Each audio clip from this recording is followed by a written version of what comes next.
Ho, ho, ho. Merry Christmas, my brothers and sisters. This is Santa Sermon in the house. My Week 16 picks of the 2022 NFL season as we are 5 days away from the greatest day of all time. It's Christmas Day. Me, though, as an Italian, I celebrate Christmas Eve more, but still. Have a very Merry Christmas, everybody. These are my Week 16 picks. Week 15, a pretty solid week for me. 11-5 as I got off to a strong start. Never really looked back.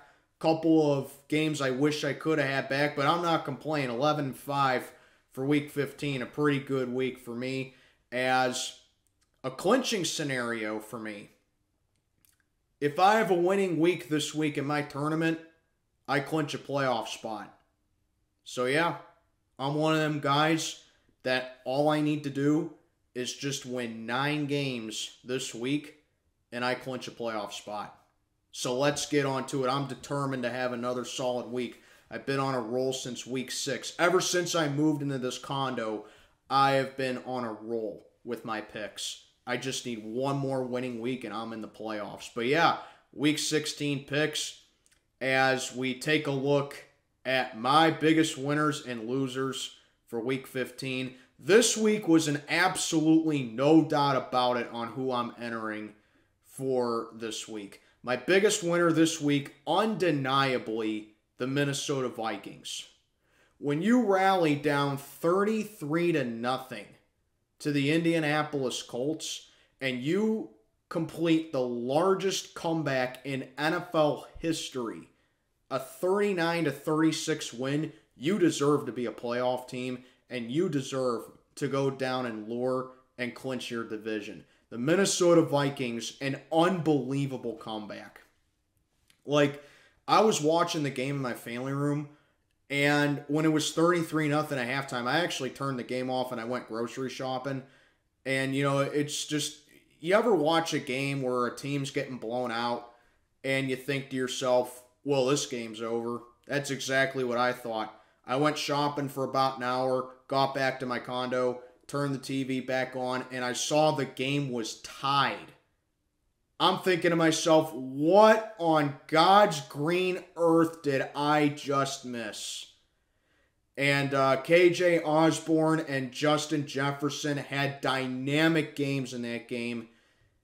And the Vikings complete the largest comeback in NFL history. Matt Ryan, unfortunately for him, is now on the losing end of both the largest comeback in NFL history and the biggest Super Bowl meltdown of all time. I really feel for the guy. He don't deserve that. But the Vikings, they're my biggest winner, undeniably, for Week 15. Now, my biggest loser for Week 15, this was very easy to decide as well, but it was hard to decide as well. So actually, I'm giving it a tie. Once again, I have a tie for my biggest loser for Week 15. First of all, let's get the obvious out of the way. The Indianapolis Colts.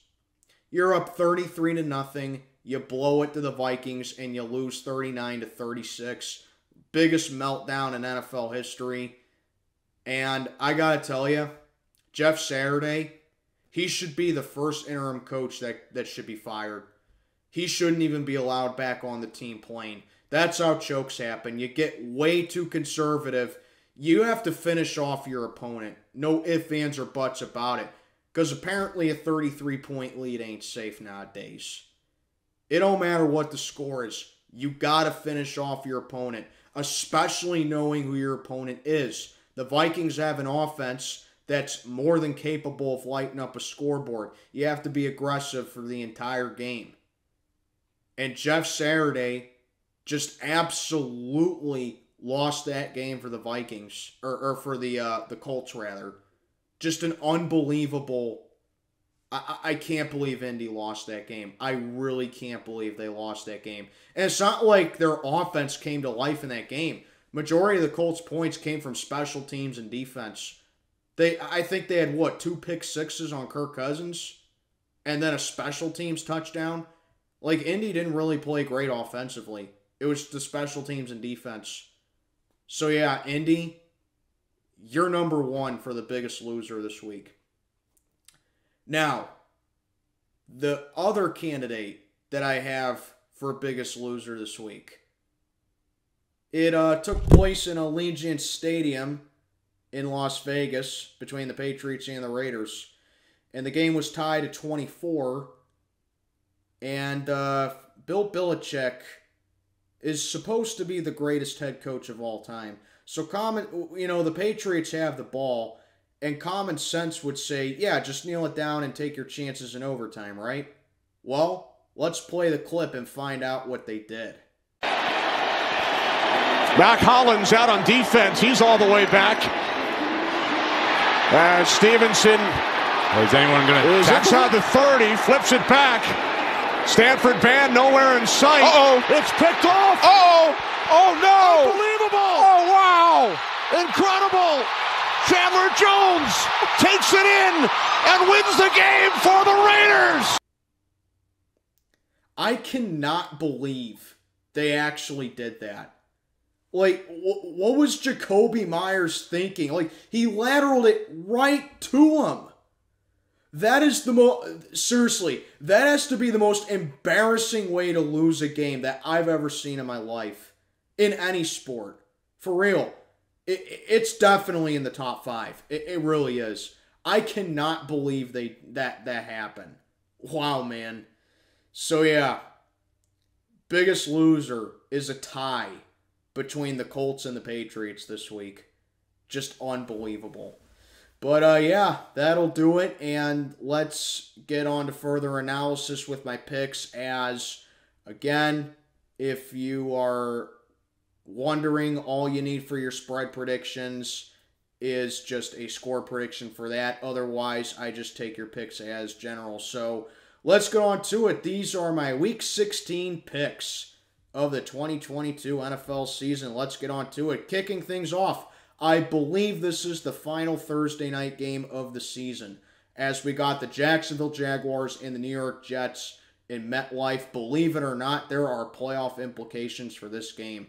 Jacksonville is 6-8, coming off a come-from-behind win against the Dallas Cowboys in overtime, rallying from a 17-point deficit of themselves. And all of a sudden, the Jags actually have a pretty good chance of stealing the AFC South away from Tennessee. And the Jets are coming off a loss at home to the Lions. As Mike White, I don't know if he is going to be good to go for this game. And if he's not, I think that is very detrimental to the Jets right there, because I think Mike White actually gives them the best chance at winning. Zach Wilson, I cannot trust that guy. And I know it's not completely Robert Saleh's fault. I still think that he's a real good coach, but he's a defensive coach that needs to coach offense as well. And I just don't think that melts for the Jets. The Jaguars, Doug Peterson, speaking of good coaches, Doug Peterson, he, in my opinion, has to be a candidate for Coach of the Year. This is a battle between two coaches that should be in Coach of the Year talks. Doug Peterson has done a phenomenal job down in Jacksonville, and he has brought Trevor Lawrence up to being a really good quarterback. Trevor Lawrence is developing quite nicely down there, and I think possibly even next year, Trevor Lawrence can be one of the elite quarterbacks in the league. And I would not sleep on the Jags at all next year, and I wouldn't even sleep on them for these final 3 games. So, the Jets, they have been ice cold since that 5-2 start. Jacksonville has been red hot. These are two teams that are going in opposite directions here. And I am going to go with the hotter hand here, and that is the Jacksonville Jaguars. Even though the Jets are favored, I just think Jacksonville's the better team at this point. I am going to go with the Jags to go into MetLife and beat the Jets. Give me the Jags here. Then we got a big slate of games for Christmas Eve. The majority of these games are on Christmas Eve, so enjoy them Christmas trees in the background for my slides for the remainder of these picks. First up, we got the Buffalo Bills and the Chicago Bears. This one is in Chicago, as the Bills are coming off a stunning win over the Dolphins as they clinch a playoff berth 32-29. Bills rallied from a deficit to beat the Dolphins as Josh Allen proved to be the ultimate risk taker for the Bills, sacrificing his body at the goal line, leaping over the Dolphins defense. And then you got the Chicago Bears, who blew it once again to the Philadelphia Eagles. So, Philly, thank you for helping us get the 33rd overall pick. Thank you, Philly. Even though we won, it still kind of hurts our draft capital in the first round. But hey, we get to have basically the first pick of the second round of the draft if the draft started today. So thank you, Philly. So I guess Steeler fans, they got to be rooting for the Bills, and that's exactly what I'm going to do. I got no problem rooting for this Buffalo Bills team. I like this Bills team. They are such a fun group to watch. They have a really good offense. Josh Allen is a very solid quarterback. Singletary's an underrated gem at running back. And I think Buffalo's defense can come through at times. Sure, it looks a little spotty at times, but I would not sleep on this Buffalo defense at all. I do think that Justin Fields can give the Bills defense a little bit of a problem here, but it's just the Bears, they have no defense anymore now that Roquan Smith is gone. And I just think that they need to fix that offensive line horrendously because Justin Fields got sacked 6 times against Philly. Buffalo can cause some pressure, and I think that is a terrible mismatch right there. For that reason, and the fact the Bears don't have a defense going up against that firepower Buffalo has, I'm going to go with the Buffalo Bills to get the job done over the Bears. I'm not sure if Buffalo can clinch the division with the win. I will have the scenarios posted in the top of the screen in this video, but I'm pretty sure Buffalo can clinch the division with a win. I am going to go with the Buffalo Bills to get the job done in Chicago. Come on, Bills. Keep us at number 33 overall. I'm going with the Bills. Then we got the New Orleans Saints and the Cleveland Browns. This one is in First Energy in Cleveland, as the Saints are coming off completing a sweep of the Falcons. They are 5-9. Surprisingly, still can clinch that atrocity of a division in the NFC South. And you got the Cleveland Browns, who are 6-8. Coming off a win over the Ravens 13-3. Nick Chubb doing what he does best, which is just torture Baltimore's defense. Deshaun Watson didn't play all that great, but the Browns defense stepped up when it needed to. Granted, they were going up against Tyler Huntley, and I think the Ravens probably could have beaten them with Lamar Jackson, but still, the Browns did what they needed to do to secure the dub, and they're along there with us. They're barely in the playoff hunt, but let's be real. Neither us nor Cleveland's making the playoffs this year. The Saints, I don't know what their deal is with the quarterback situation, but if you ask me, I think Andy Dalton should be the starter the rest of the way. But Taysom Hill did have that 68-yard touchdown pass, so there's that, but he's not starting quarterback quality. I think they got to roll with Andy Dalton and get a quarterback sooner or later because that's another quarterback or another franchise that desperately needs a quarterback. Saints defense, as I said, massive letdown this year. I expected the Saints to have a top 10 defense this year, as they have not played anything like a top 10 defense. So, yeah.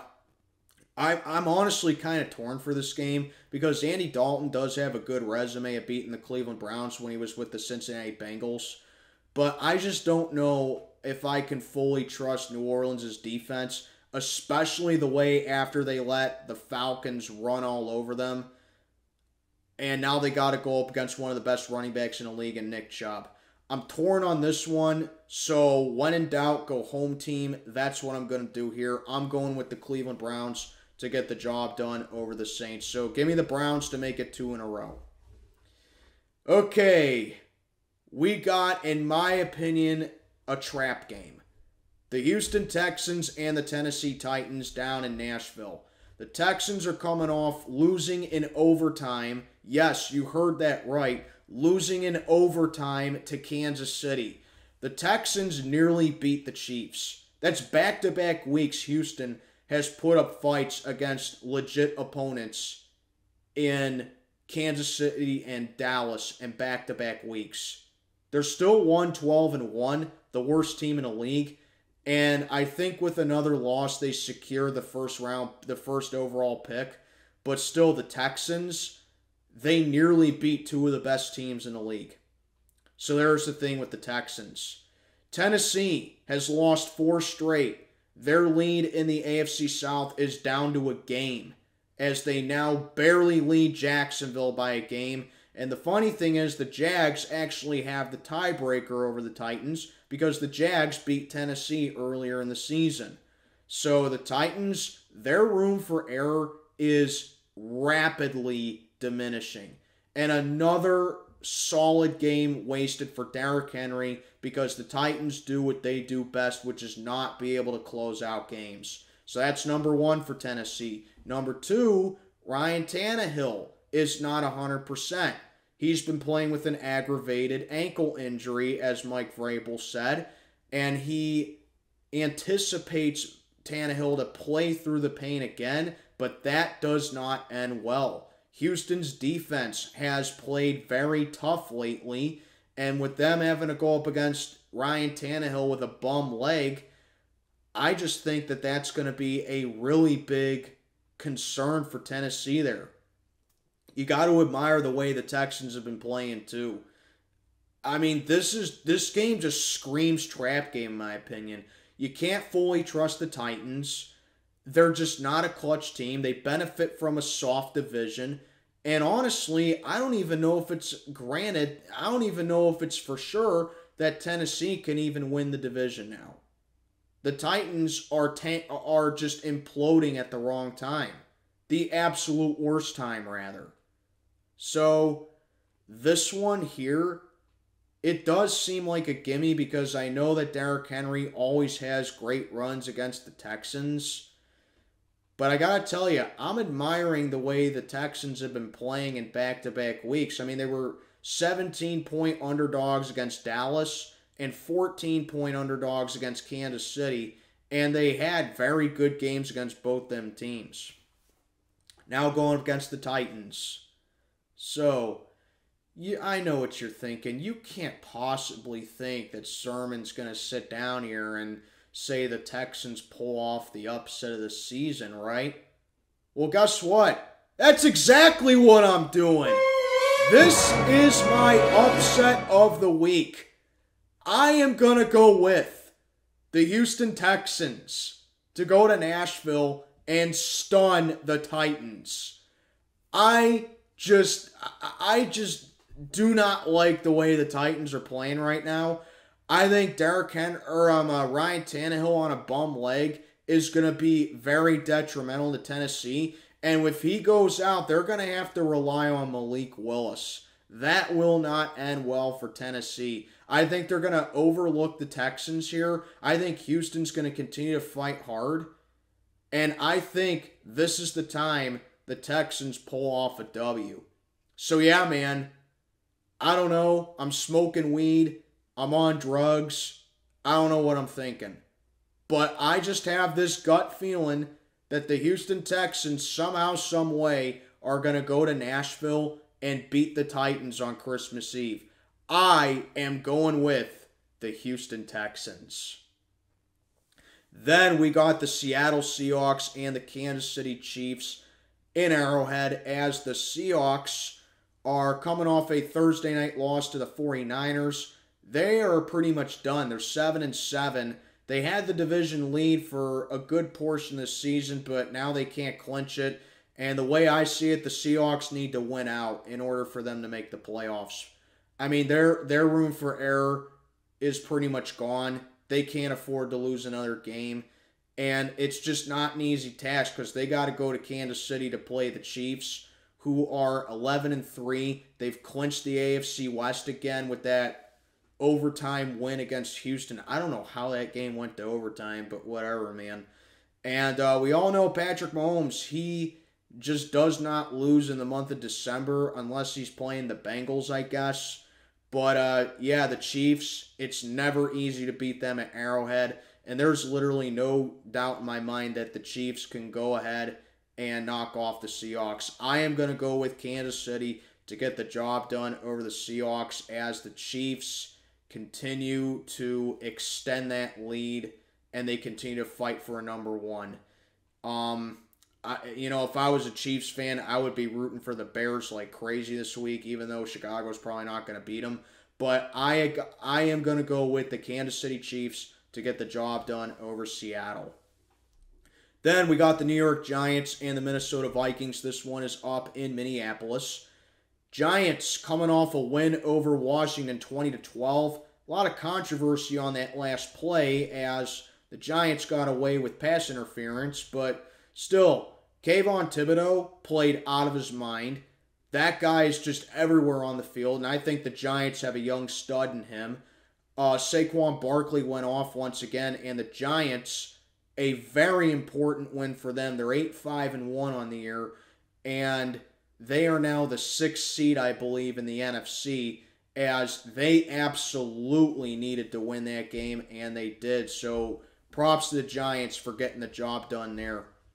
As for the Vikings, I don't think it needs to be said. Rallied from a 33-0 deficit to stun the Colts and beat them. Largest comeback win in NFL history. The Vikings are the NFC North champions for the first time in 5 years. I still don't think, with all that being said, I still don't think Minnesota is a Super Bowl contender. I still think that they're going to go to the playoffs, and I think they'll either go one and done or lose in the divisional. But, you got to admire that the comeback the Vikings had. Just wow. 33-0. How does that happen? I even asked my buddy, I even asked my uncle, is this how it felt back in 93 when the Bills rallied and beat the Houston Oilers when they were down 35-3 to them?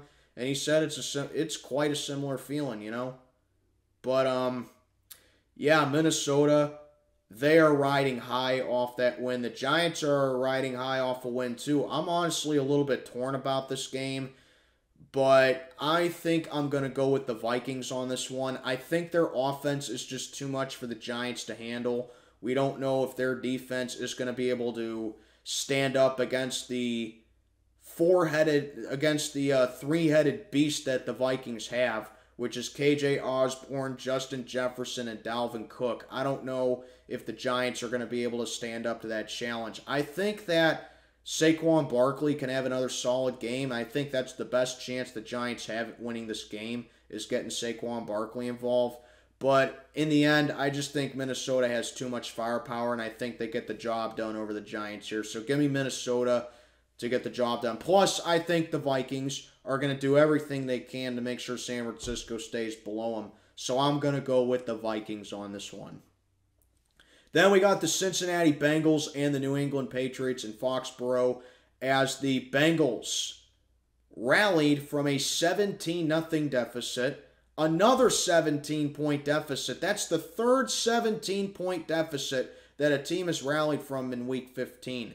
That is unheard of.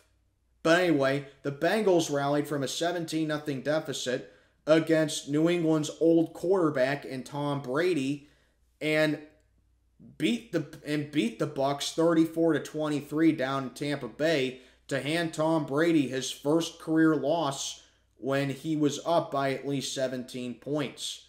Brady was previously 89-0 in such games. Yeah.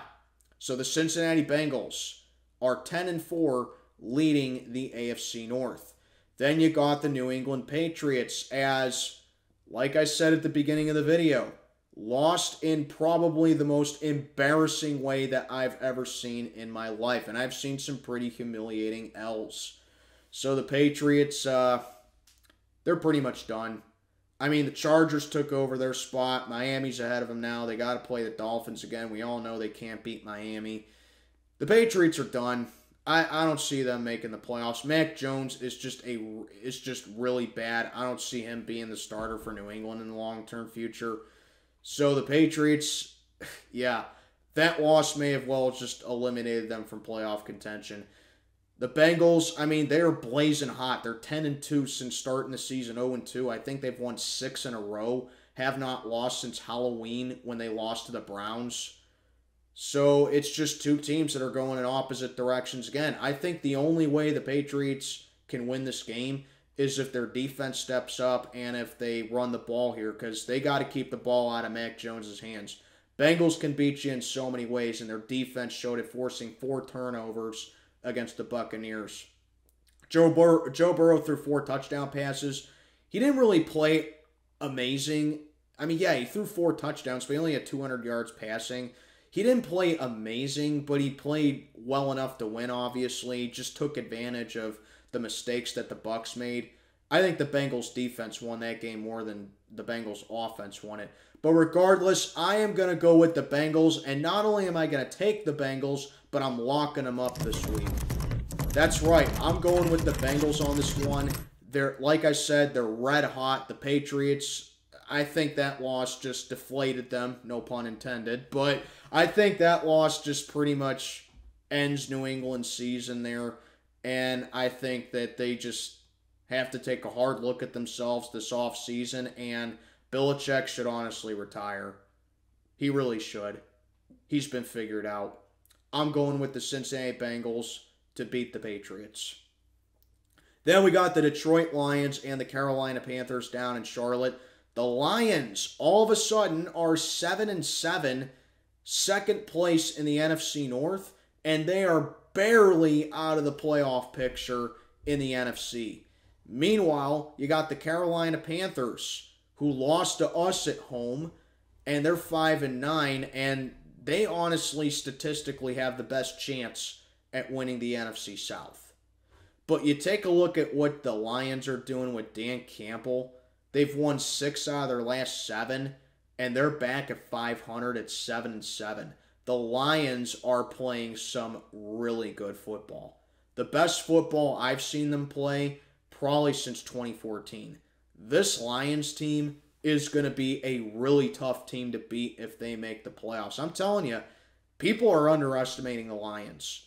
If this Detroit team ends up going to the playoffs, they can do some damage. They can make some noise. And honestly, I think the Lions have a good chance at being 8-6. They barely lost to the Bills on Thanksgiving. I really like how this Lions team is playing. Jared Goff, they are really confident that this guy is their guy moving forward, and I think he's found a new home in Detroit. I really like how this Lions team is playing, and we've been saying for weeks that the Panthers, that their run game is their bread and butter. They played terrible on the run game against us on Sunday. And with the way Detroit's defense is just maturing week by week, I don't know, maybe the Lions really don't have to go defense heavy in the drafts. Granted, they still need slabs of cement on that defense, but you play a team like Detroit, you better be able to score some points.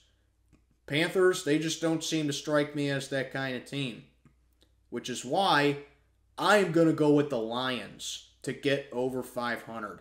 Give me Detroit to make it 7 out of 8 to improve to 8-7. And if I'm a Lions fan, I am rooting hard for San Francisco this week. And honestly, I'm rooting for Minnesota. Give me the Lions to go down to Charlotte, beat the Panthers, get over 500, and when it's all said and done, there can be a playoff spot for the Lions underneath that Christmas tree up in Detroit.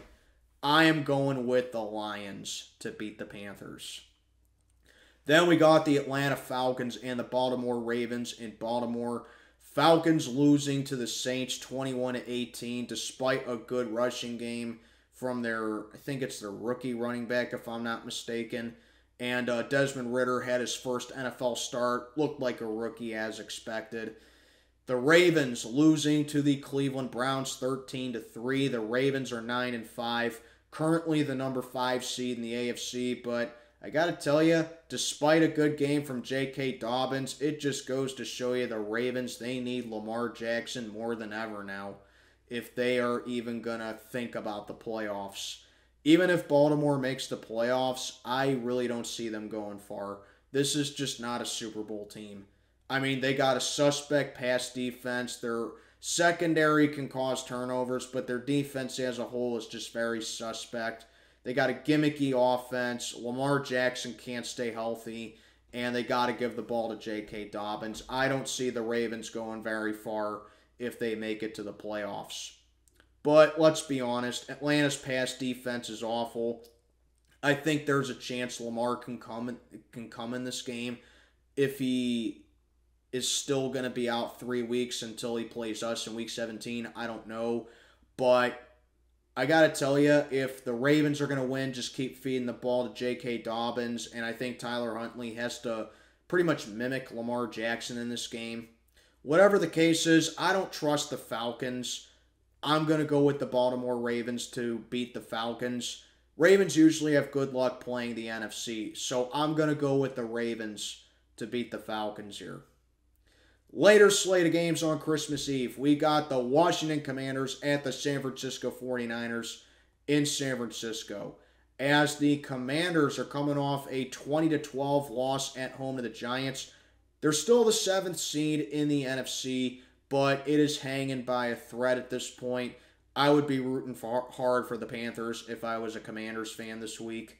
And you got the 49ers who clinched the NFC West. They're 10-4 on the year. They're chasing Minnesota for the 2nd seed in the NFC. So yeah, I mean, that's your headline right there. Brock Purdy played really well again, and the 49ers run game stood up again. Defense did what it's been doing all season. 49ers have the best defense in the league. They only had really one bad game, and it was against Patrick Mahomes and the Chiefs earlier in the year. But other than that, the 49ers have just been playing phenomenal all season long. They can generate turnovers, they're physical, they can cause pressure, and they're going to beat you up on the ground, man. That's just old school football. This is an old school kind of team that the 49ers have, and there ain't nothing wrong with that. Like I say every week with the 49ers, they're an underrated Super Bowl favorite in my opinion, and it shows every single week. Kyle Shanahan is doing a great job over there in San Francisco, and I think that he honestly should be in the talks for Coach of the Year as well, seeing what he's doing with Brock Purdy. 3 different quarterbacks that Kyle Shanahan has been working with this year, and he's clinched his team a division title. Kyle Shanahan has to be in talks for Coach of the Year. Washington, I think a loss like that could possibly damage the rest of their season because now they got to fly all the way across the country to play the 49ers, a team that is chasing a number 2 seed in the NFC. I'm going to go with the 49ers on this one. The 49ers are just on a roll. Washington's coming off a real bad loss at home, and I don't know how Washington recovers from this. I'm going to go with the 49ers to get the job done over Washington. Next up, a very important matchup in the NFC. We got the Philadelphia Eagles and the Dallas Cowboys down in Dallas. As even though the Cowboys choked to the Jaguars, they still clinched a playoff spot by virtue of Washington losing. So the Cowboys are headed to the playoffs in back-to-back years for the first time in a very long time, since 06-07. Think about that. The Cowboys have not had back-to-back playoff appearances in 15 years. That's pretty amazing when you think about it right there. So now they head on home to play the Philadelphia Eagles, who are 13-1. I think Philly wraps up the East with a win this week, but it may be a little bit harder for them. Why is that, you say? Jalen Hurts is dealing with a shoulder injury. Some sort of arm injury, but I'm pretty sure it's a shoulder injury that could keep him out for a couple weeks. Not that I think it will really hurt the Eagles in the long run, but when you see the Vikings having an amazing comeback like that, it just has to make you wonder, do the Eagles really have the number 1 seed locked up? Because all they have to do here is win, and I think they clinch the NFC East. Again, the scenarios will be posted in the video. But Philly, they may be in trouble when it comes to clinching the number 1 seed now. Although I will say Gardner Minshew is a very serviceable backup. He's among one of the best backups in the league. But I don't know. Another thing that concerns me about the Eagles, again, is their run defense.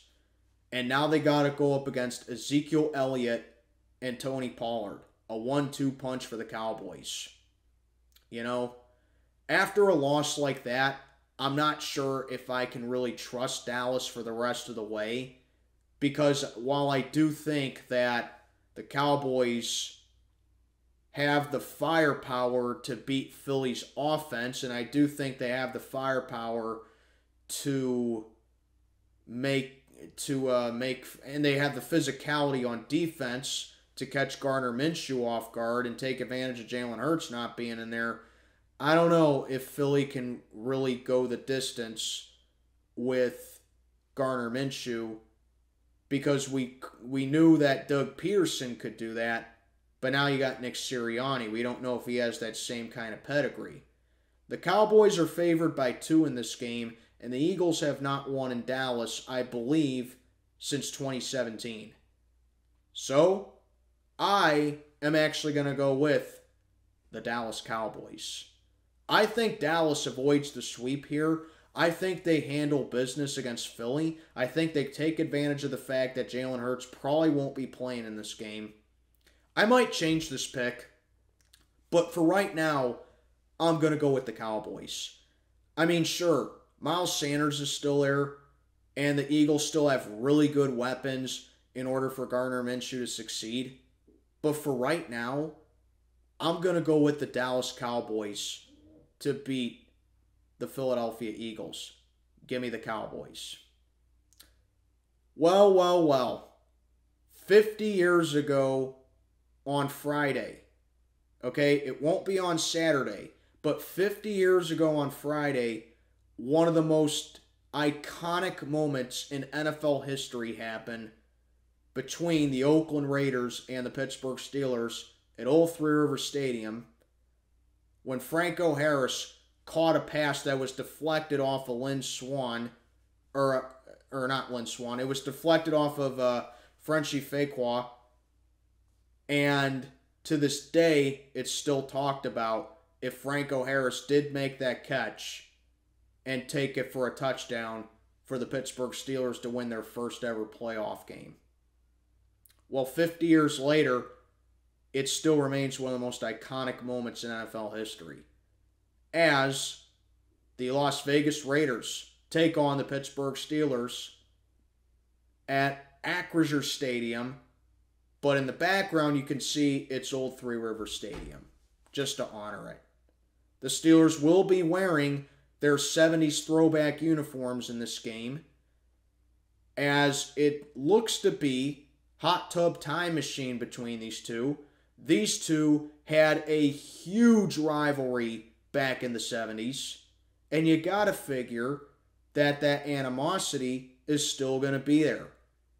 Raiders and the Steelers in Pittsburgh Saturday night on Christmas Eve, one day after the 50th anniversary of the Immaculate Reception.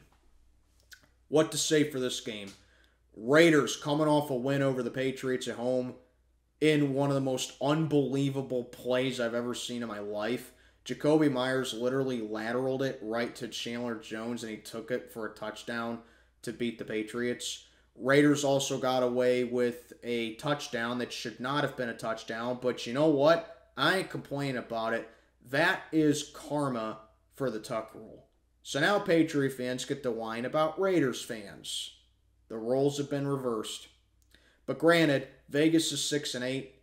They have been doing well since that press conference that Derek Carr had, but I don't anticipate them making the playoffs. They just lost too many games. As for us, we are also 6-8. We're coming off a win over the Panthers, 24-16, a game in which Najee Harris and Jalen Warren both stepped up to the reins very well. George Pickens had a couple really good catches. Deontay Johnson even had a couple real good catches. Rush defense was superb in that game. And it all culminated with a 21-play, 92-yard drive that burned almost 12 minutes off the clock. And the Steelers defeated Carolina 24-16, despite the fact that Mitch Trubisky did absolutely nothing and should have thrown 3 more interceptions. Are we a good team? No. I mean, 50 years ago, this was a playoff matchup.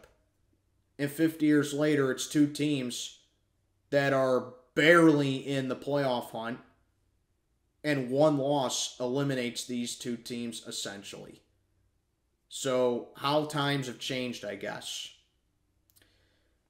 What do we do for this one? Why have the Raiders lost 8 games, you might be wondering, with all that talent that they have? It's their defense. I think we are in for a treat as far as the run game goes. Najee Harris has been playing the best football of his career lately, and I think that he should be the main culprit for why the Steelers need to win this game. Is Kenny Pickett going to play in this game? Well, concussions usually take a couple weeks to recover from, and seeing that he suffered one against the Ravens, there is a chance that he can play. However, I still maintain that Kenny Pickett should be shut down for the rest of the season, and that we should give Mason Rudolph the chance to just mop up the rest of the season, because this is just not a playoff team. We're 6-8, and we're just pretty much delaying the inevitable at this point. We're going to have a losing season. However, knowing the pride that the Pittsburgh Steelers have, they are going to be competitive for this game. It's going to be a packed house in Pittsburgh. You can bank on that. And you can bank on the fact that they're going to compete for this game because they want to give that packed house a W, considering the circumstances for this game. So there's that.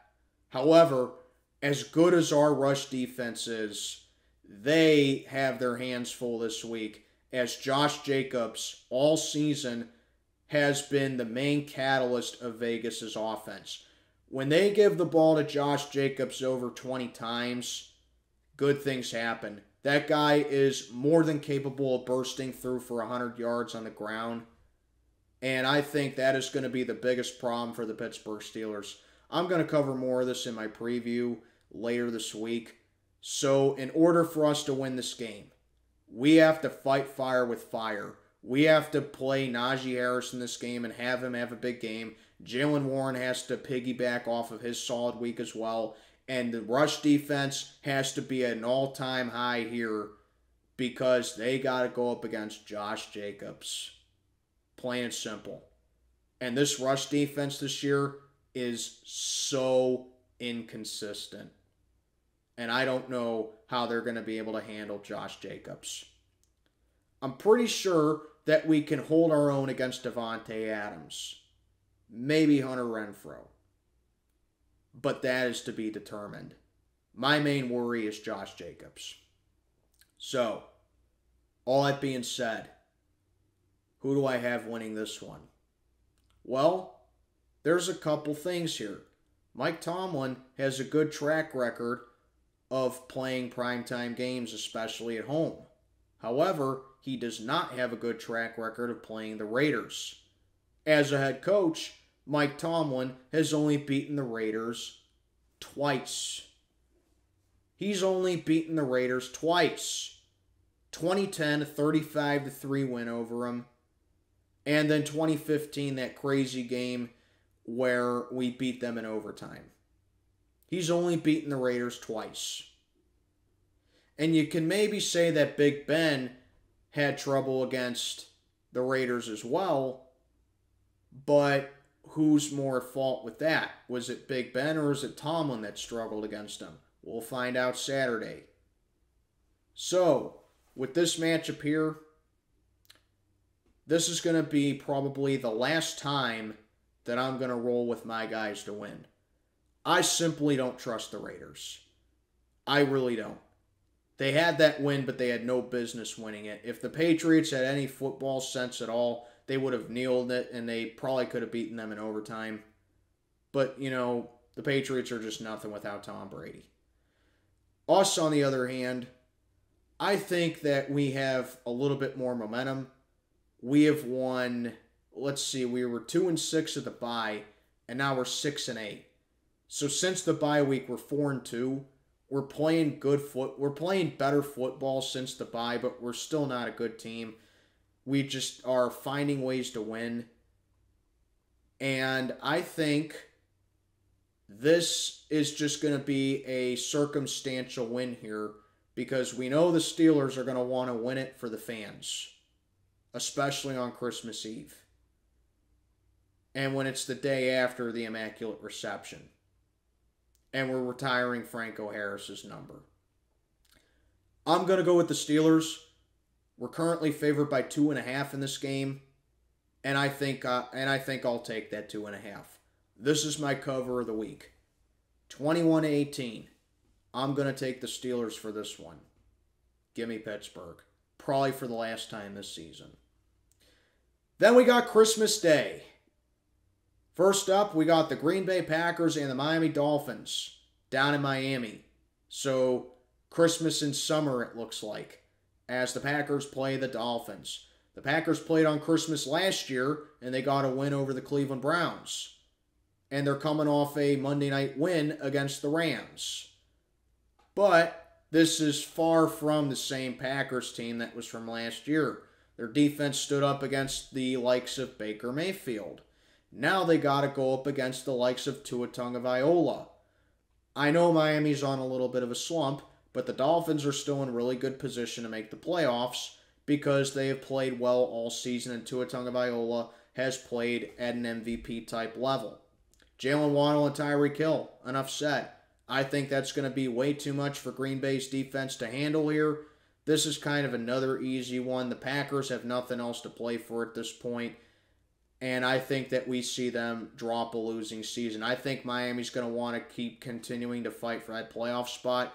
I'm going to go with the Miami Dolphins to get the job done on Christmas Day over the Green Bay Packers.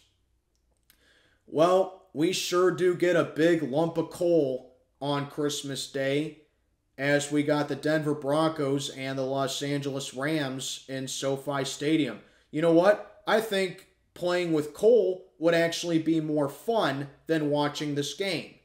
Seriously. Russell Wilson, is he good to go for this game? I don't know. Brett Rippon had to start for the Denver Broncos and they beat the Arizona Cardinals. But whoop-de-doo, the Cardinals suck this year. So I'm not impressed with that. Denver's terrible as well. And then you got the Rams. They're terrible as well. By far the worst defending Super Bowl champions I've ever seen. Baker Mayfield played terrible against Green Bay. The Rams absolutely had no momentum. And they just had no answer whatsoever for the Green Bay Packers. And the Rams, I don't even know why they are even still competing this year. They should really just tank these final 3 games. And they should just get ready for next year. But they're facing a team that's been tanking all season in the Denver Broncos pretty much. So who do I possibly pick for this shit show right here? I really don't know. Well, I'll put it to you like this. If Russell Wilson plays, I think that's at 2 disadvantages right there. Number 1, because Russell Wilson has struggled in his career against the Rams. And number 2, he's not at 100%. But to be fair, when was Russell Wilson at 100% for this entire season? So when in doubt, I'm going to go home team here. I'm going to go with the Rams just because I think Denver is just worse. I'm going to go with the Rams to not lose against the Broncos. And then Christmas night, we got the Tampa Bay Buccaneers and the Arizona Cardinals down in the desert as Christmas is taking place in some pretty warm cities this year. Bucs and the Cardinals down in the desert as the Bucs are coming off a home loss to the Bengals, a game in which they blew a 17-0 lead and lost, while the Cardinals are coming off a loss to the Denver Broncos, as I just said, where Colt McCoy is the starter for the rest of the year for the Cardinals because Kyler Murray tore his ACL. So, again, it's a battle of 2 teams that aren't good, but I think the X factor here is that the Bucs have something to play for, while the Cardinals are just absolutely done. I'm going to go with the Buccaneers to get the job done over the Cardinals here. It's just that the Bucs, they can win the NFC South. Well, the winner of that division is not going to go far in the playoffs. I can tell you that right now. As the Cardinals, I mean, they ought to just tank the rest of the season. I'm going to go Tampa Bay. I don't think they got to worry about blowing a lead in this one. If there's any week for the Bucs to score more than 23, I think this is the week to do it. Give me the Bucs to get the job done over the Cardinals. Wrapping up Week 16, we got Monday Night Football between the Los Angeles Chargers and the Indianapolis Chokers down in Indianapolis, as the Chargers are coming off a win over the Tennessee Titans. They're 8-6, and they are all of a sudden in good position to clinch a playoff spot. And we all know the story with the Chokers. The Colts blew a 33-0 lead to the Minnesota Vikings and lost 39-36. They will now be known as the Indianapolis Chokers to me.